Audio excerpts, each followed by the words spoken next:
आज जो रेसिपी हम बनाएंगे वो है मीठी गुजिया। खोए वाली मीठी गुजिया बनाएंगे। ये बहुत ही मज़ेदार बनती है और इन्हें बनाना भी बहुत आसान है। बिस्मिल्लाहिर्रहमानिर्रहीम। अस्सलाम वालेकुम। 250 ग्राम मैंने मैदा लिया है, 2 पिंच नमक, क्योंकि मीठे को नमक बैलेंस करता है और बहुत अच्छा जायका आता है। अच्छे से मिक्स कर लेंगे। अब इसमें हम शामिल करेंगे 6 चम्मच घी। घी से ये खस्ता बनती है। ये चम्मच मैंने लिया है। अच्छे से मिक्स कर लेंगे। अच्छे से हमने घी को मैदा के साथ मिक्स कर लिया है। अब थोड़े थोड़े पानी के साथ इसे हमें गूंद लेना है। ज़्यादा पानी नहीं जाएगा। इसका हमें जो डो बनाना होता है वो ना ज़्यादा सख्त होता है और ना ही ज़्यादा नरम होता है। तमाम आटा गूंदने के अंदर हाफ कप पानी इस्तेमाल हुआ है। आटे को हमने अच्छे से गूंद लेना है। जितना अच्छा हम आटा गूंदेंगे उतनी अच्छी हमारी गुजिया बनेगी। आटा हमने अच्छे से गूंद लिया है। ना ज़्यादा टाइट है ना ज़्यादा ये बहुत नरम है। अब इसे हम कवर करके तकरीबन 10 से 15 मिनट के लिए साइड में रख देंगे। अब हम चाशनी तैयार कर लेते हैं गुजियों के लिए। इसके लिए मैंने लिए 200 ग्राम चीनी। पानी शामिल करेंगे इसका आधा, यानी 100 ग्राम। चीनी हमारी घुल चुकी है। अब इसमें हम आधा टीस्पून के करीब लेमन जूस डाल देंगे, जिससे सिरप है ये जमेगा नहीं।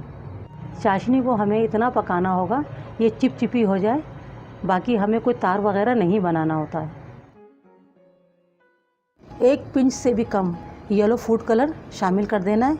इससे गुजियों का कलर बहुत अच्छा आता है। अगर आप ना डालना चाहें तो ना डालें, मगर इससे गुजियों का कलर अच्छा लगता है। इसको कलर के लिए डाला जाता है, ये फ्लेवर के लिए नहीं है।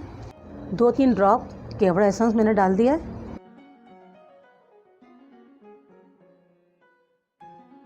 चाशनी हमारी चिपचिपी हो चुकी है, तार ज़रूरी नहीं है, और ये हमारी तैयार हो चुकी है। इसे भी हम अब साइड कर लेते हैं। खोया लिया है मैंने 200 ग्राम। इसे हमने इस तरह से डाल देना है। वैसे तो ये भुना हुआ खोया है, मगर इसे हम थोड़ा सा पकाएंगे। 1 से 2 मिनट हमें इसे भूनना होगा और मज़ीद। खोए को हमने अच्छे से मैश कर लिया है और इसे सिर्फ हमने 1 से 2 मिनट ही भूना है, क्योंकि ये पहले से भुना हुआ था। 1 टीस्पून के करीब इलायची पाउडर है और 2 टेबल स्पून मैंने किशमिश को छोटा छोटा काट लिया है। ये भी हम इस वक्त शामिल कर देंगे। हम इसके अंदर कोई सूजी, कोई ड्राई फ्रूट ज़्यादा शामिल नहीं करेंगे। अगर आप डालना चाहें तो मज़ीद ड्राई फ्रूट डाल सकते हैं। ये किशमिश के साथ ही बहुत अच्छा लगता है। और ये हमारी गुजिया की स्टफिंग तैयार हो चुकी है। इसे हम थोड़ा ठंडा करने के लिए रखेंगे। अभी आटा हमारा अच्छे से सेट हो चुका है। अब हम इसकी गुजिया बनाना शुरू करते हैं। इतना बड़ा हम पेड़ा लेंगे पहले।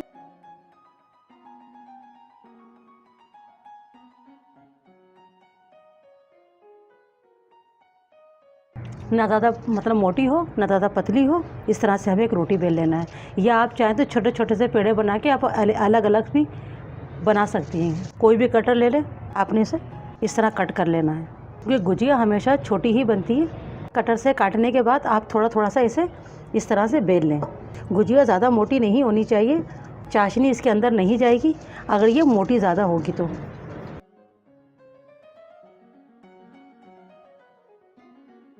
ये हमने 3 बना ली हैं। अब इनके अंदर स्टफिंग भरते हैं। इस तरह से पानी लगा लें ताकि इसके चिपकने के अंदर कोई प्रॉब्लम ना हो, वरना इसका मुंह खुल भी सकता है। और तमाम स्टफिंग जो है वो हमारी ऑयल में चली जाएगी। जितना आपकी गुजिया के अंदर स्टफिंग आ सकती है आप उतनी डालिएगा।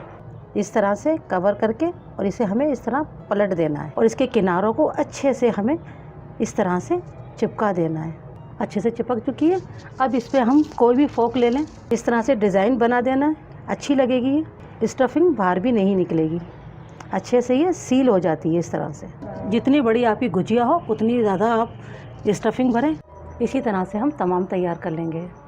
तमाम गुजिया हमने तैयार कर ली हैं और इसे बनाने के बाद आप फ़ौरन से किसी कपड़े से कवर कर दें, वरना ये सूख जाएंगी। और जब ये सूख जाएंगे तो फिर ये ख़राब हो जाते हैं। मैंने यहाँ पर घी लिया है। आप इसमें ऑयल भी ले सकते हैं फ्राई करने के लिए। और घी या ऑयल हमारा ज़्यादा तेज़ हीट का नहीं होना चाहिए, वरना हमारी गुजिया ठीक तो जल्दी जाएगी मगर वो खस्ता नहीं बनेगी। खस्ता बनाने के लिए हल्के यानी स्लो गैस के ऊपर हमें इसे पकाना होगा।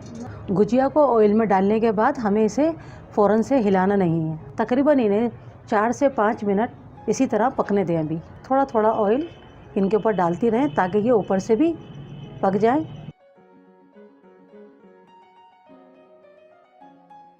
5 मिनट हो चुके हैं। अब इन्हें हम पलट देंगे ताकि दूसरी तरफ से भी ये सिक जाएं। मगर गैस की जो फ्लेम है हमें इतनी लो ही रखनी होगी। ये तकरीबन 8 मिनट हो चुके हैं और देखें हल्का हल्का कलर आना शुरू हो गया है। अभी इसे मज़ीद हमें पकाना होगा जब तक ये गोल्डन ब्राउन ना हो जाए। गुजियों को पकते हुए तकरीबन 11 मिनट हो चुके हैं। ये हमारी तैयार हो चुकी हैं। हमें ऐसा ही कलर चाहिए। अगर हम ज़्यादा इनको फ्राई करेंगे तो ये बहुत डार्क कलर की हो जाएंगी। और अब इसे हम फ़ौरन से ही शुगर सिरप बनाया था, चाशनी बनाई थी, उसमें हम शामिल कर देंगे। चाशनी हमारी ज़्यादा गर्म नहीं होनी चाहिए, नीम गर्म से थोड़ी सी ज़्यादा। और इसमें भी हम इन्हें ज़्यादा देर नहीं छोड़ेंगे, 2 से 3 मिनट। 3 मिनट में हमने अपनी गुजियों को चाशनी से बाहर निकाल लिया है। अगर हम इन्हें ज़्यादा देर छोड़ेंगे तो ये नरम हो जाएंगी, सॉफ्ट हो जाएंगी। हमारी तमाम खोए वाली गुजिया तैयार हो चुकी हैं।